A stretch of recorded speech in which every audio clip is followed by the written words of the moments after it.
This morning there was a health and safety forum, quite well attended. Alan from Springboard is just going to give us a health and safety update, and I think he's going to major on the health and safety audit that we recommend most of you undertake. So warm round of applause for Alan from Springboard, please.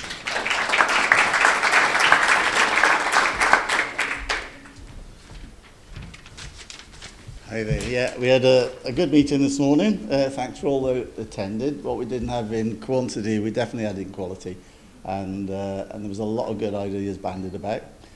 Some things we noted, and we will respond to that through the newsletter, which Katie will do at some stage. We've got one to come out, and I think by then we shall do it certainly before the next conference. So, yeah, thank you for that. So, health and safety people, I just want to talk a little bit about them because do they ever switch off? I'm not sure.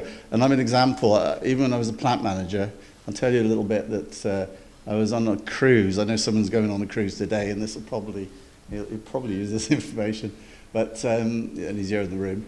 But I was on a cruise, and my wife, and you know when you pull into a port, you know, into a harbour, and you're up on deck, you know, stood on deck looking forward. My wife was just saying, you know, look at that city and the backdrop behind it with the mountains, and she's looking there breathing in the air, saying how great it is. And I'm sort of looking down, and I say, well, that's a trip hazard there in the harbour, you know. And she said, for God's sake, do you never switch off, you know? And I thought, well, I'll try this one on her, that the regulatory height for the rails is 42 inches. Which she did show a little bit of interest in, but she said, oh, really? But I think it was more about the fact that she was trying to work out how she could throw me over it when we got to the bed. So yeah, a lot of you will remember this. It's still ongoing. We're doing well.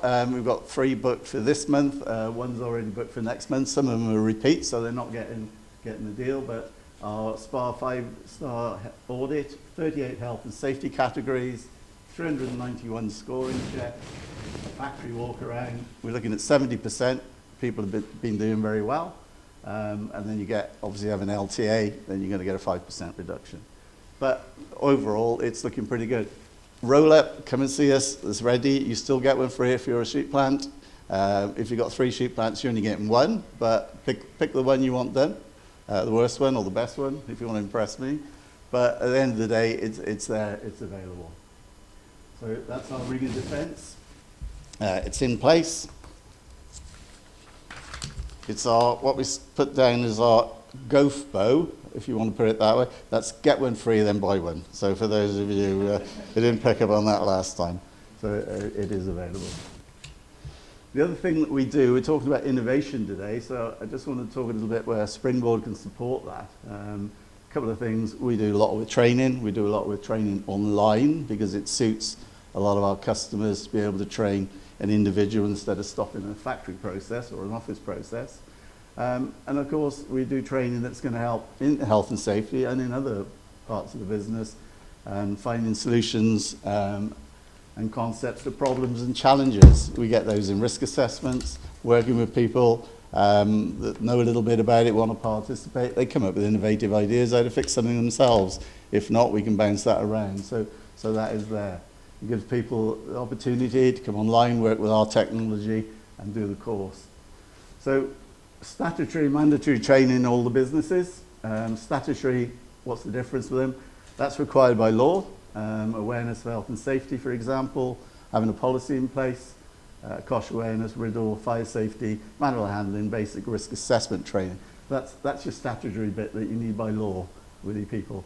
The mandatory side is the organisation's risk or training needs. So we're looking at things like conflict resolution, display screen equipment, depending on what you have in your business and what you need to actually put the training in place. From our point of view, Springboard, some of the training we do, we've got health and safety essential training, 130 courses in different languages if required. But if we look a little bit more to some of the other things we do, which again comes back to being innovative, we've got critical thinking, problem solving, responding to change, project management. We've talked about all that today. It's all available, and you can do it through our system. What we will do, try before you buy. So If you want to say, how does this work? Can I have a go at it? Can I pick a course? Could be one of those courses, could be any course. Just come back to us and we will actually put that in place. We'll set you up so you can trial it.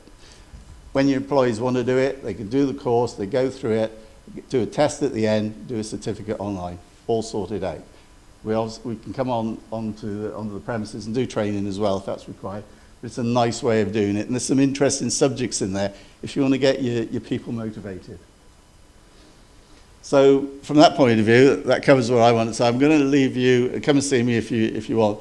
I'm going to leave you with a quote, because Tim went through some quotes earlier on, and I saw something up there about Cat's Eye Inventor, which we're all familiar with. And when he was doing quotes, it reminded me of a quote that Ken Dodd did, unusually. And he was talking about the man who invented cat's eyes, who said that he actually, and how innovation can trigger to other things. And he said he noticed a cat coming towards him in the dark and shone a light on him, and the eyes lit up. And that's how the cat's eye actually got invented. And his theory was, if the cat had been going the other direction, he would have invented the pencil sharpener.